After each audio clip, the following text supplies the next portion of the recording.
हे सत्र Microsoft Office word बाबत आहे.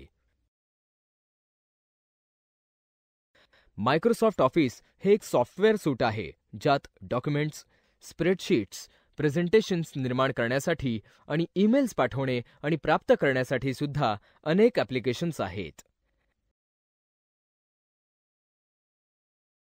ह्यात Microsoft Office Word, Microsoft Office Excel,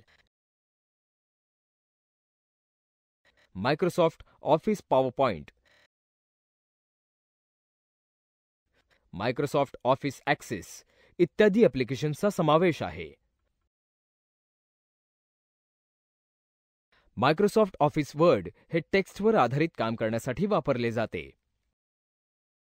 Microsoft Office word वापरून तुम्ही साधी टेक्स्ट डॉक्युमेंट्स किंवा कॉम्प्लेक्स फॉर्मॅटिंग आणि ग्राफिक्स असलेली डॉक्युमेंट्स निर्माण आणि एडिट करू शकता.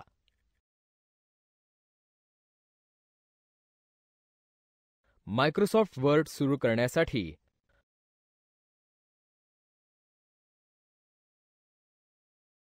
स्टार्ट बटनवर क्लिक करा.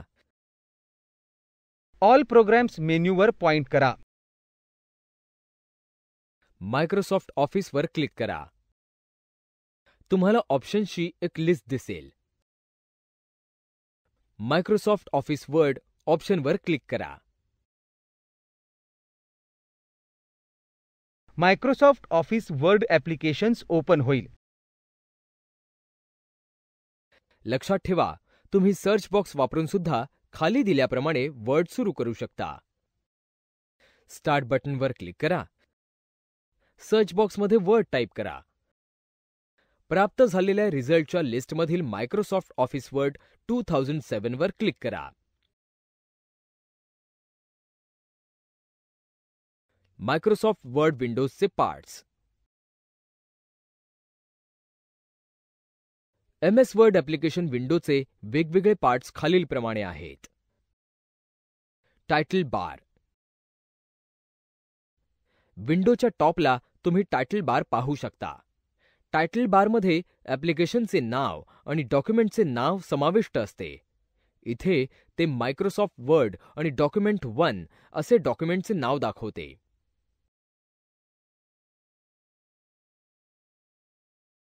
Microsoft Office button. वर्ड विंडोच्या अपर लेफ्ट कॉर्नरला मायक्रोसॉफ्ट ऑफिस बटन असते. जेव्हा तुम्ही त्या बटनावर क्लिक करता तेव्हा एक मेन्यू अपीयर होतो.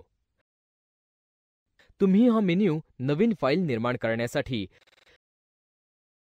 अस्तित्वात असलेली फाईल ओपन करण्यासाठी, फाईल सेव्ह करण्यासाठी आणि आणखी अनेक टास्क परफॉर्म करण्यासाठी वापरू शकता. एका गोष्टीची नोंद घ्यायला हवी ती म्हणजे ऑफिस 2010 मध्ये फाईल बटनाने ह्या बटनास रिप्लेस केले आहे. Quick access toolbar. Microsoft Office बटनाच्या पुढे क्विक ॲक्सेस टूलबार असतो. हा टूलबार तुम्हाला तुम्ही वारंवार वापरत असलेल्या कमांड्सना ॲक्सेस प्रोव्हाइड करतो. क्विक ॲक्सेस टूलबारवर बाय डिफॉल्ट सेव्ह, अनडू आणि रिडू कमांड्स अपीयर होतात. तुम्ही तुमची फाईल सेव्ह करण्यासाठी सेव्ह, तुम्ही घेतलेल्या ॲक्शनना रोलबॅक करण्यासाठी अनडू आणि रोलबॅक केलेल्या ॲक्शनला रिअप्लाय करण्यासाठी रिडू वापरू शकता.